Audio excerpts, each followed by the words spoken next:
Paano kung ang pagbili sa mga sari-sari store pwede na rin online? Posibilidad yan kung maalam ang mga maliliit na negosyo kaya tuturuan sila ng Trade Department. Nakatutok si Maki Pulido. Mahigit 70% ng mga negosyo sa bansa may tuturing na micro-business o maliit na negosyo. Higit sa kalahati nito, sabi ng Department of Trade and Industry, micro-retailers tulad ng mga sari-sari store na aabot ang bilang sa 1.3 million sa buong bansa.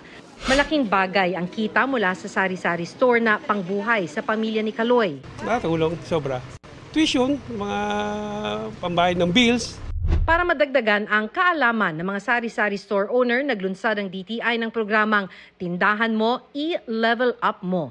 Libreng ituturo dito kung paano magagamit ang internet para mapalago ang negosyo.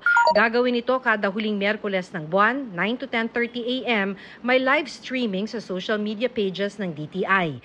Pwede ring magpunta sa DTI Negosyo Center para makapanood. Nagdi-digital na ang buong mundo. Kailangan nilang makipagsabayan. Dapat meron din sila ng mga tools and skills na ginagamit din ng mga mas nakakalaking mga negosyo. Pero si Kaloy, hindi raw masyadong bilib sa programa. Kung gusto raw talagang makatulong ng DTI, gawan sana ng paraan ang mga binabayaran nila sa mga permit. Kung magkano maraming clearance ko? 1.8. Di ba? Ito, 1.8. Ito na tindahan ko. O, di ba? Iba pa yung mayor's permit, iba pa, daming permit na kailangan, di ba? Dapat doon sila humanap ng pagbabawasan kung gusto nilang makatulong sa sari-sari store.